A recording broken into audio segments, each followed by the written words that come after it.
biggest fears in life is one of my loved ones getting away from evangelism and God in general just because I've not said anything. And the world conflict right now, like wars going on, deaths, and just tragic things, people slowly start to like waver away from God sometimes. And without us being there to help people and like isolating ourselves, it's really limiting the evangelism that they can go through to get back to God.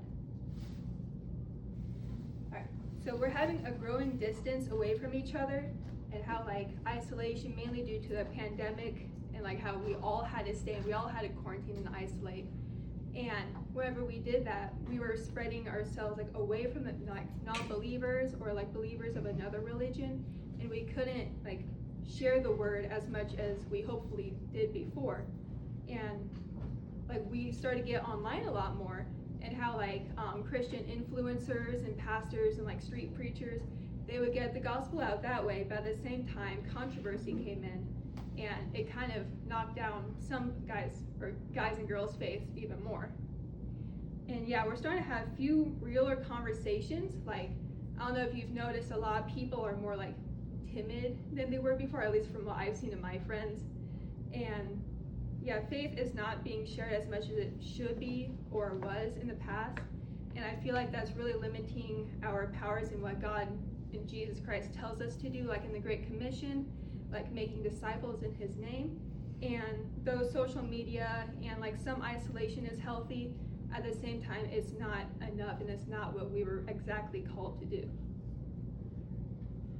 Isolation also blocks connection, and little illustration, that's us in like our little like faith bubble that we don't want to pop our own bubble by trying to get somebody else in. And yeah, we're not having any exposure, like the non-believers aren't having exposure to us if we don't go to them. Because usually like people, unfortunately I don't have many like friends that aren't non-believers that I can help out. But I know like from other family friends of mine that don't believe in God, I understand that like whenever we don't speak about it, they're like more prone to not necessarily hate, but like hate speech, and about like Christianity, and how they're saying like it's very popular and all, but like it goes against what I believe and such, and like all the controversy that goes on with it. And if we're not brave enough to kind of like step up for it and step up for God in general, then they're gonna think that's okay because they've been isolated so long from the truth. And yeah, there are missed opportunities for faith, kind of like what I already went through. But yeah, we are missing our like Great Commission in general. And whenever Jesus Christ tells us, like, and like Mark as well, saying like trying to get disciples from everybody, everywhere, not limiting like anybody's power, like keeping us coinciding on the same level, no hierarchy.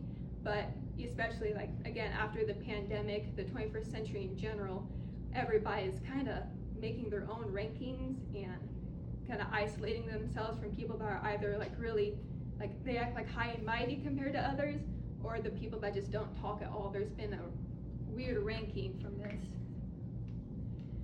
And yeah, social media isn't enough. I know, I'm pretty sure we've all seen people like Pastor Cliff is a big one, or just like influencers online that have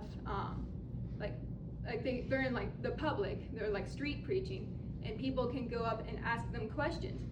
But at the same time, whenever we're unable to like answer them, like sometimes people get like scoffed and laughed at. So we're not able to we're not able to have like the recognition we need whenever we don't have our resources. And social media is such like a sensitive place because you're behind a keyboard, and if you're like a non-believer that thinks like it's all right to like insult people whenever you don't know like what they're going through or what Christianity really is in general, it leaves a major impact, and then that can spread to their families, etc. And yeah, harming mental health. All right, that might look a little weird at first, but I thought like us as like those little hamsters and their little wheels, I have no idea what those are called, but I think we sometimes act like those like hamsters and gerbils trying to like stay in our like little glass bubble, kind of like I was mentioning in my intro, saying that like in order to like reach out your hand, the bubble's gonna pop, and so you don't feel as safe as you did before. Rather, you're forgetting that God has been like here the entire time. So yeah, we choose comfort over purpose a lot, and like we're very blessed to be in a Christian environment, and whenever we're there, we're not as like scared to like preach the gospel, because it's like, oh yeah, everybody's on the same page kind of. But this also gives us like the chance to avoid difficult conversations.